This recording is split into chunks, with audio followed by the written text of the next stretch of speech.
आज जो हम लोगों की बरसों पुरानी जो मांग रही, जिसकी लड़ाई हम लोगों ने सड़क, सदन, कोर्ट तक अभी भी हम लोग आज हम लोगों के बातों पर जो है और हम लोगों के मांगों पर हम लोगों का जो मुख्य लड़ाई रहा, आज उस पर केंद्र सरकार को भी झुकना पड़ा और केंद्र सरकार ने निर्णय लिया है कि जो अगला सेंसस होगा उसमें जातीय जनगणना को भी इंक्लूड किया जाएगा। हालांकि ये केवल घोषणा है, 21 में सेंसस होना था, कब होगा ये किसी को नहीं पता है, लेकिन जो परिसीमन है उससे पहले जो है सेंसस कराना होता है। तो उम्मीद है कि ये परिसीमन से पहले ये सेंसस कराएंगे और सेंसस में जातीय जनगणना का भी एक कॉलम जो है जात का भी होगा। जो लोग हम लोगों पे आरोप लगाते थे जातिवादी लोग हैं, जात पात फैलाता है, आज उन सभी के मुंह पर जो है तगड़ा तमाचा जो है लगा है। और ये जब तक हम लोगों को साइंटिफिक डेटा नहीं पता चलेगा पूरे देश की आखिर स्थिति क्या है, तब तक हम उन समाज, जो पिछड़ा समाज, जो गरीब, वंचित, शोषित जो लोग हैं, उनको हम लोग मुख्य धारा में नहीं ला सकते। गरीब कौन है, मजदूर कौन है, कचरा कौन साफ करता, ठेला कौन चलाता है, नाला कौन साफ करता है, दिहाड़ी मजदूर कौन है, और यही नहीं कौन भूमिहीन है, कौन कितना पढ़ा लिखा है, क्या किसको कितना सरकारी नौकरी है, किस जगह है, जब तक ये नहीं पता चलेगा तब तक आप जो है लोगों के साथ इंसाफ नहीं करना है। तो एक डेटा आ जाएगा, डेटा के आधार पर आपको जो है इस पे बजट में प्रावधान करना पड़ेगा कि उनको मुख्य धारा में कैसे लाए, बजट उसी हिसाब से बढ़ाना पड़ेगा। अब भाजपा के लोग को, अब बिहार का चुनाव है, स्वाभाविक है, तो आएंगे कूद कूद करके कि हमने कराया, मोदी जी ने कराया। अरे मोदी जी ने तो कई बार नकारा, लड़ाई तो असली लालू जी ने, हमारे पुरखों ने, समाजवादी ने लड़ने का काम किया है। और भाजपा के लोगों को, एनडीए के लोगों को हम आज थोड़ा क्रोनोलॉजी जो है और इतिहास जो है वो बताना चाहते हैं, इसलिए आप सब लोगों को यहाँ बुलाया गया। 1996 में देवगौड़ा जी के कैबिनेट में ये निर्णय हुआ था कि 2001 का जो सेंसस होगा उसमें जातीय जनगणना जो है कराया जाए। और लालू जी उस समय जनता दल के राष्ट्रीय अध्यक्ष रहे और ये हम लोगों के दल के, हम लोगों के नेता की 96 से ही लगातार जो है मांग थी। कोई माने ना माने, ये इंडियन एक्सप्रेस का ये कटिंग भी है हमारे पास। जब देवगौड़ा ने ये फैसला लिया था, इसमें लिखा है the proposal for a caste based census, a move recently opposed by the home ministry, had been on top of the agenda of the 1996 United Front government. तो ये तो तब से ही हम लोगों की थी। और 2001 में कौन प्रधानमंत्री थे, किसकी सरकार थी? तो हम लोगों, बीजेपी की सरकार थी, अटल जी प्रधानमंत्री थे। तो जो हम लोगों का जो कैबिनेट जो डिसीजन था जनता दल का, आपका यूनाइटेड फ्रंट गवर्नमेंट 1996 का, उसको भाजपा की सरकार ने नहीं माना। फिर आप आइए देखिएगा, 26 जुलाई 2015 को लालू जी ने राजभवन मार्च भी किया था और लगातार 2016 से हम लोग 17-18 हो लगातार जो है जाति आधारित जनगणना की जो है मांग हम लोगों ने की। ये उस समय लालू जी का भी 2015 का ये भी पढ़ते, मोदी यूएन जाकर मेरे खिलाफ पिटीशन दे, लेकिन मैं गरीबों की लड़ाई लड़ते लड़ते आरक्षण बढ़वाकर जातीय जनगणना के आंकड़े प्रकाशित करवा कर ही दम लूंगा, ये 29 सितंबर 2015 का हुआ। और इससे पहले भी आप लोग सब लोग जानते हैं कि यूपीए की सरकार ने 2011 में जो है, हम लोगों ने 2010 में लगातार मांग की थी, जिसमें मुलायम सिंह जी भी थे, शरद जी भी थे। तो उस समय जो है ये हुआ था। हालांकि जब बीजेपी की सरकार आई, अरुण जेटली जी फाइनेंस में प्रेस कॉन्फ्रेंस करके कैद जब रिलीज करने का मौका है तो डेटा करेक्ट भी भाजपा के लोग नहीं देते थे। आप लोगों को पता है कि कई बार बिहार विधानसभा से हमारे ही प्रस्ताव को पारित किया गया। जब हम लोग विपक्ष में थे, जातीय जनगणना का प्रस्ताव दोनों सदनों से पास किया गया, 18 में भी, 19 में भी, 20 में भी, 3 बार। और हमारे सुझाव पर ही पहली बार बिहार में सर्वदलीय प्रतिनिधि मंडल 23 अगस्त को प्रधानमंत्री जी से नई दिल्ली मिला। मुख्यमंत्री जी भी थे साथ में। मेरा ही 2 प्रस्ताव था कि सब लोग चलिए प्रधानमंत्री जी से मिले। जब इन लोगों ने केंद्र पार्लियामेंट में केंद्र मंत्री ने मना कर दिया था कि जातीय जनगणना नहीं कराएंगे, तब हम लोग प्रस्ताव रखे थे, तब हम लोग सब लोग को लेकर के गए थे दिल्ली।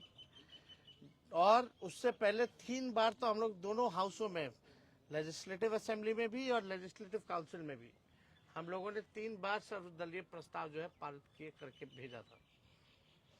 प्रधानमंत्री जी उस समय भी मना कर दिए। तभी मेरा दूसरा प्रस्ताव था, अगर नहीं कराना है तो राज्य सरकार अपने बलबूते कराएगी। तो आप देखिएगा 10 मई 2020 को हमने एनडीए की बिहार में सरकार को 72 घंटे का अल्टीमेटम दिया था। उस समय आप लोगों को याद होगा, 72 घंटे का जो है हमने अल्टीमेटम दिया था कि भाई जब केंद्र सरकार ने मना कर दिया तो राज्य सरकार क्यों देरी कर रही है। तो 24 घंटे के अंदर ही हमको जो है बुला लिया गया और हम सीएम से भी उस समय मिले थे। ये बिजनेस स्टैंडर्ड का जो है आर्टिकल है। और 11 मई 2022 का Tejashwi Yadav meets Bihar CM, Nitish says caste base census assured. इसके बाद हम लोगों ने जो है 11 मई को मुख्यमंत्री से मुलाकात की, क्योंकि 24 घंटे में हमको बुला लिया गया जब हम 48 घंटे का अल्टीमेटम दिए थे। तो और 1 जून 2022 को जो है सर्वदलीय बैठक बिहार में पहली बार हुई। तो सारा प्रयास, चाहे राज्य सरकार ने जाति आधारित गणना कराई हो, क्योंकि राज्य सरकार कॉन्स्टिट्यूशन में राज्य सरकार सेंसस नहीं करा सकती, इसलिए हम लोगों ने सर्वे कराया था।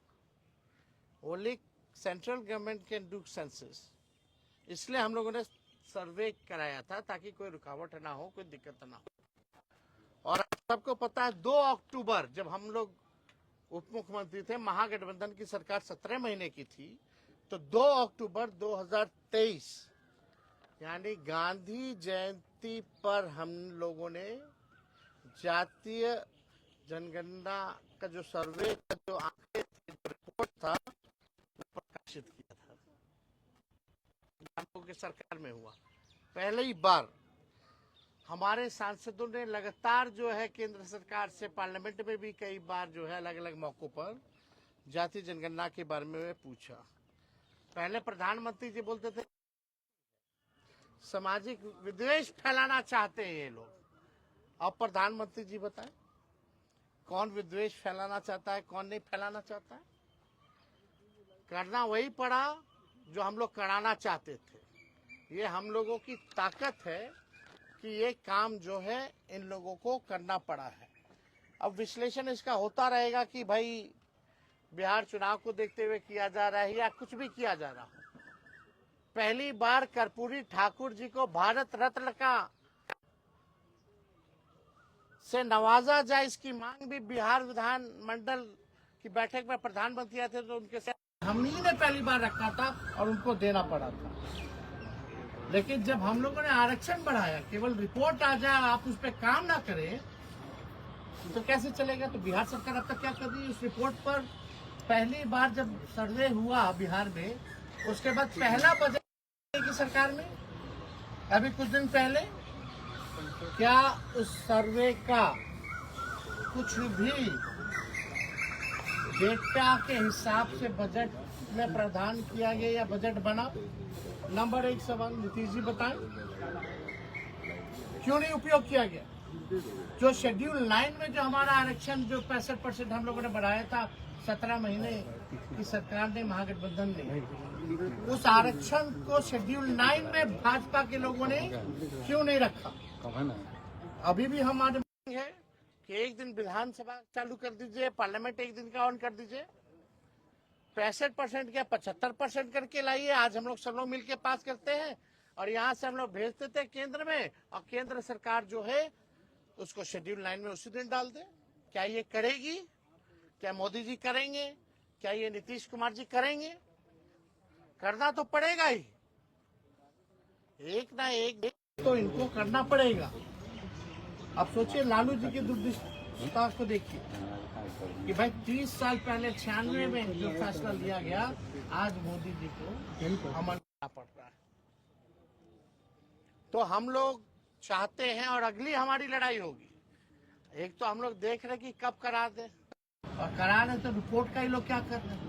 और हमारी अगली लड़ाई होगी कि जिस हिसाब से दलित आदिवासी भाइयों का पार्लियामेंट के चुनाव में या स्टेट के विधानसभा के चुनाव में सीटें आरक्षित हैं, उसी हिसाब से हमारी सबसे बड़ी लड़ाई होगी कि पिछड़ा समाज, अति पिछड़ा समाज के लिए भी पार्लियामेंट के चुनाव में, विधानसभा के चुनाव में सीटें आरक्षित हो।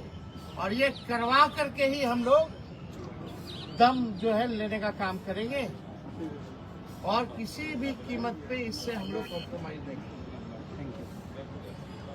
जिसकी हिस्सेदारी है उस हिसाब से लोगों को, उनको मान सम्मान जो है, जगह जो है मिलनी चाहिए।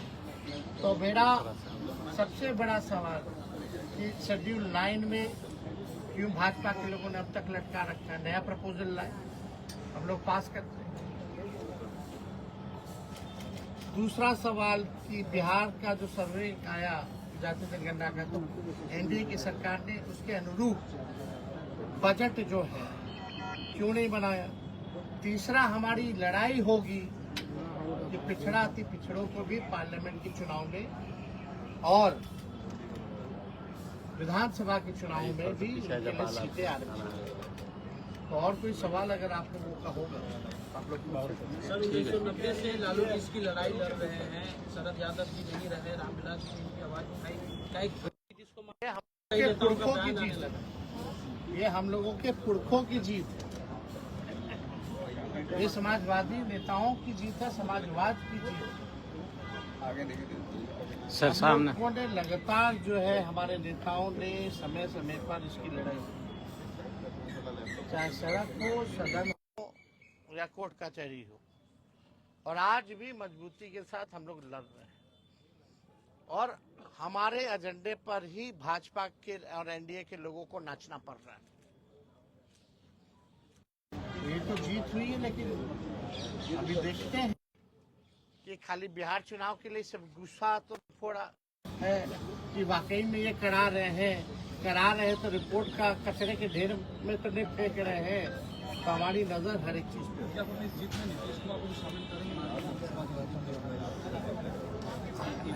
शेड्यूल 9 में क्या नहीं करवा रहे?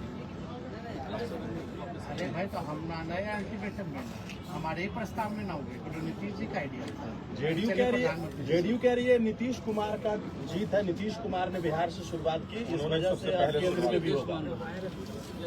आपको तो हम आर्टिकल दिखाई दी, आपको ट्वीट दिखा दी, इतिहास और क्रोनोलॉजी बता दी। ये तो 96 में देवगौड़ा सरकार ने, जब लालू जी जनता दल के अध्यक्ष थे, तभी करवा दिया।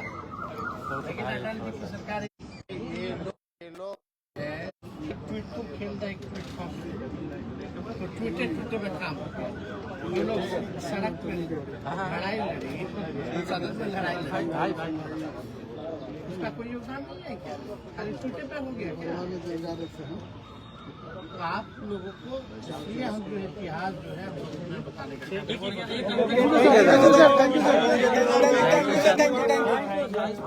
भाई भाई भाई क्या उसको भाई जो भी लड़ाई भी होगी जो भी बिहार का है तो गौतम भाई भाजपा भाई हमसे प्रेम होता है